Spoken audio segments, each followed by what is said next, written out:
ପ୍ରତିଦିନ ନଦୀର ଏଇ ପାଖରେ ମାଛ ଧରି। ଏଠି ଆଉ ବେଶୀ ମାଛ ନାହାନ୍ତି।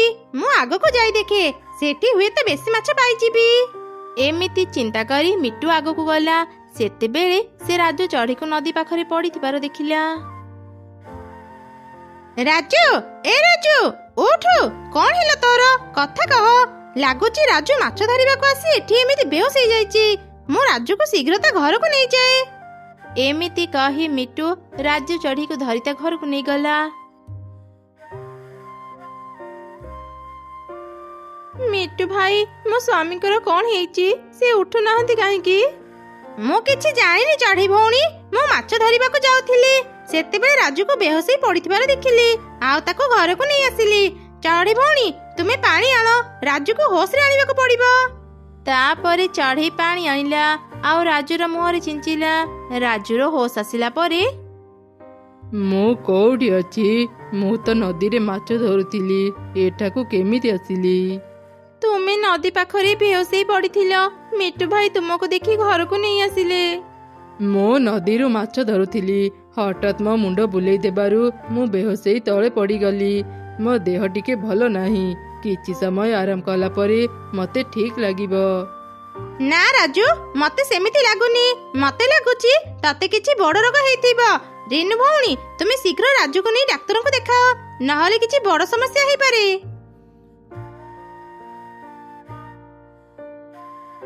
ନାଇଁ ରେନୁ, ମତେ ଡାକ୍ତରଙ୍କ ପାଖକୁ ନେନି। ଡାକ୍ତରଙ୍କ ପାଖକୁ ଗଲେ ଅନେକ ଟଙ୍କା ଖର୍ଚ୍ଚ ହେବ। କିଛି ସମୟ ଆରାମ କଲା ପରେ ମୁଁ ଭଲ ହେଇଯିବି। ତୁମେ ଟଙ୍କା ପାଇଁ ଚିନ୍ତା କରନି। ମୁଁ ଯେମିତି ବି ହଉ ଟଙ୍କା ଯୋଗାଡ଼ କରିବି, ଆଉ ତୁମକୁ ଡାକ୍ତରଙ୍କୁ ଦେଖେଇବି। ମା କୁନି, ତୁ ବାପାଙ୍କ ପାଖରେ ଥା, ମୁଁ ଏବେ ଟଙ୍କା ଯୋଗାଡ଼ କରୁଛି।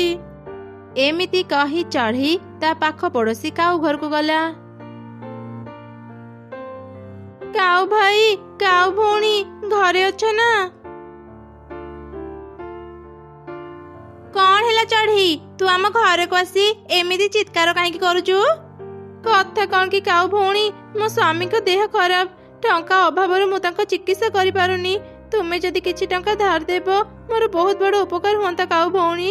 ମୋ ସ୍ୱାମୀ ସୁସ୍ଥ ହେଲା ପରେ ମୁଁ ତୁମର ସବୁ ଟଙ୍କା ସୁଝିଦେବି। ତୋ ପାଇଁ ଆମେ କଣ ଟଙ୍କାର ଗଛ ଲଗେଇଛୁ ଯେ ତୁ ଧାର ମାଗିଲେ ଆମେ ତତେ ଦେଇଦେବୁ? ନା, ମୁଁ ସେମିତି କହୁନି। ତୁମେ ତ ଅନେକ ଧନୀ, ସେଥିପାଇଁ ତୁମକୁ ସାହାଯ୍ୟ ମାଗୁଥିଲି। ଆମେ ଧନୀ ହେଇଛୁ କଣ ତତେ ସାହାଯ୍ୟ କରିବା ପାଇଁ? ତୁ ଯେତିକି ଗରିବ ମତେ ଲାଗୁନି।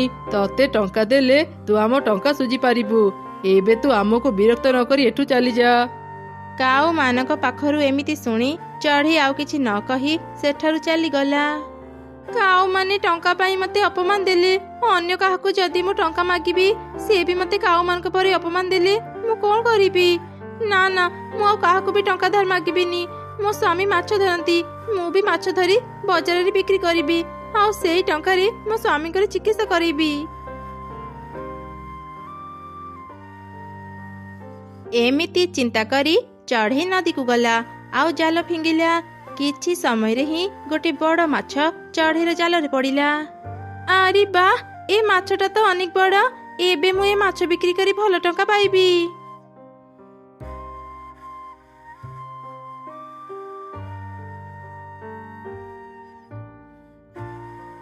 ଏ ପକ୍ଷୀଟା କେତେ ବଡ଼ ମାଛ ନେଉଛି। ମୁଁ ଏବେ ଯାଏ ଚଢ଼େଇ ପାଖରୁ ମାଛ ନେଇ ଆସେ। ଏ ଜଙ୍ଗଲକୁ ବୁଲିବାକୁ ଆସି ମତେ ଭାରି ଭୋକ ଲାଗିଲାଣି। ଏବେ ଆଉ ନଦୀକୁ ଯାଇ ମୁଁ ମାଛ ଧରି ପାରିବିନି। ସନ୍ଧ୍ୟା ସୁଦ୍ଧା ପୁଣି ମୁଁ ଘରକୁ ଫେରିବି। ଏମିତି କହି ବଗ ଉଡ଼ିଯାଇ ଚଢ଼େଇର ଗୋଡ଼ରେ ଖୁମ୍ପି ଦେଲା। ଚଢ଼େଇ ପାଖରୁ ତା ମାଛ ତଳେ ପଡ଼ିଗଲା। ଯେମିତି ମାଛ ତଳେ ପଡ଼ିଗଲା, ବଗ ମାଛ ଧରି ଉଡ଼ିଗଲା। ଆରେ ଆରେ, ଏ ବଗଟା ତ ମୋ ମାଛ ନେଇ ଚାଲିଗଲା।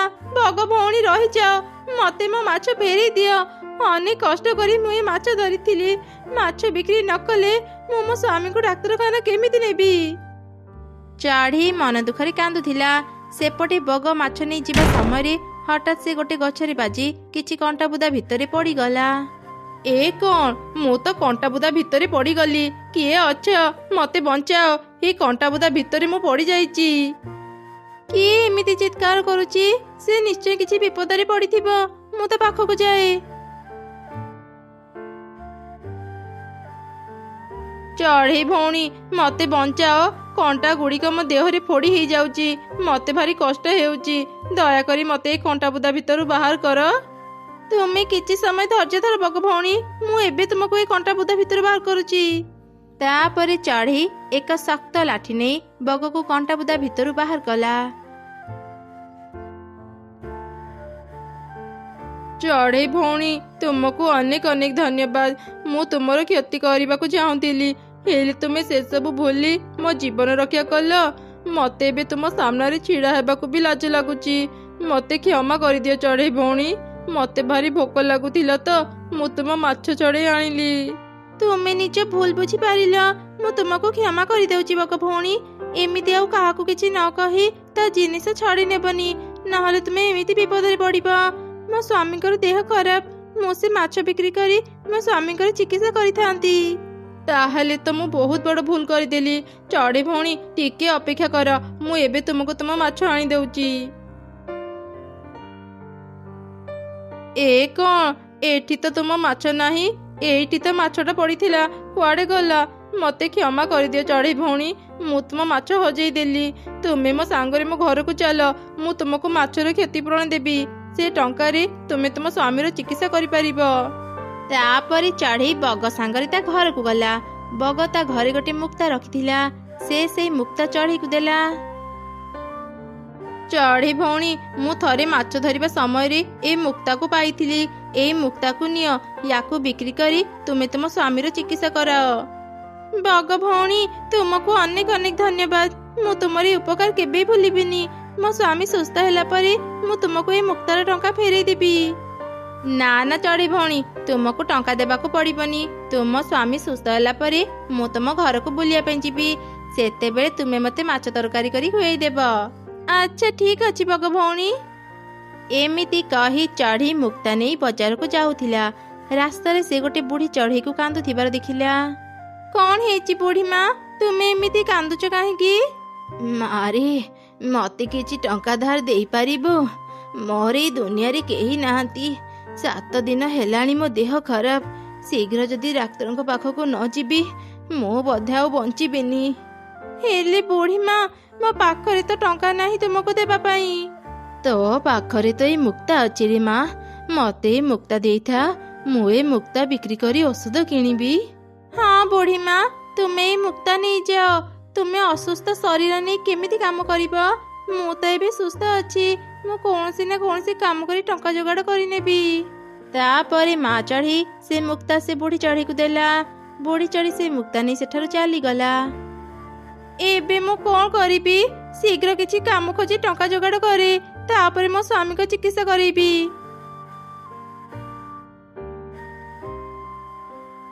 ଚଢ଼େଇ, ତତେ ଆଉ କାମ ଖୋଜିବାକୁ ପଡ଼ିବନି, ମୁଁ ତତେ ସାହାଯ୍ୟ କରିବି। କିଏ ତୁମେ? ତୁମେ ମତେ କେମିତି ସାହାଯ୍ୟ କରିବ? ମୁଁ ଜଣେ ପରୀ। ମୁଁ ତୋର ସବୁ କଥା ଶୁଣିଛି। ତୁ ନିଜେ ବିପଦରେ ଥାଇବି ଅନ୍ୟକୁ ସାହାଯ୍ୟ କରୁଛୁ। ତୋର ଏ ଗୁଣ ଦେଖି ମୁଁ ଅନେକ ଖୁସି।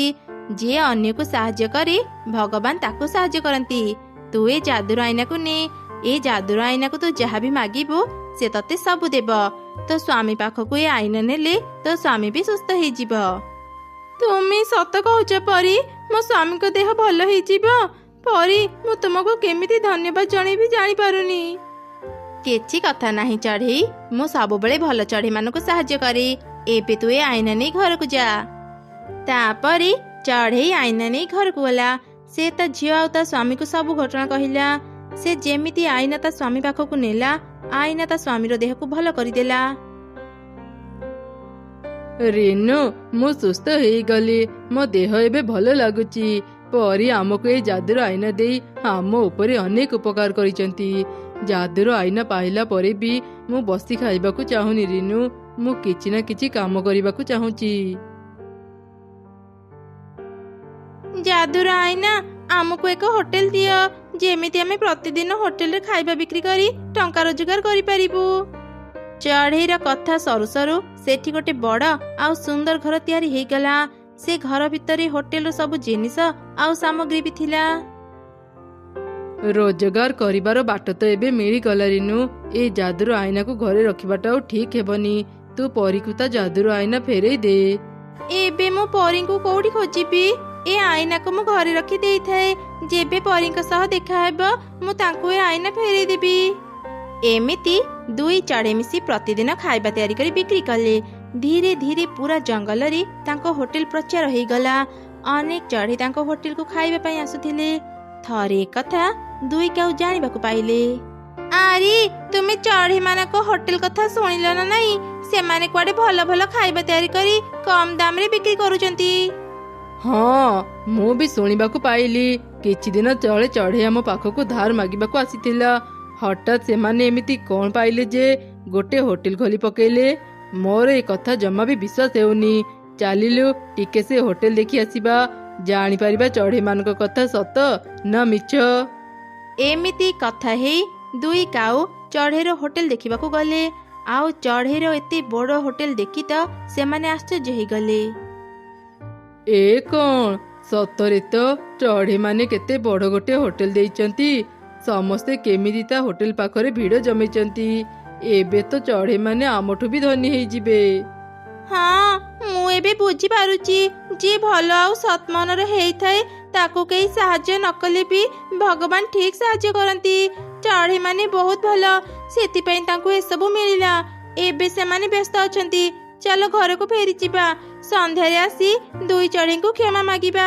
ଆମେ ସେଦିନ ଚଢ଼େଇ ସହ ଅନେକ ଖରାପ ବ୍ୟବହାର କରିଥିଲେ। ଏମିତି କଥା ହେଇ ଦୁଇ କାଉ ସେଠାରୁ ଚାଲିଗଲେ। ସେପଟେ ଦୁଇ ଚଢ଼େଇ ହୋଟେଲରେ ଖାଇବା ବିକ୍ରି କରି ଅନେକ ଖୁସିରେ ରହିଲେ।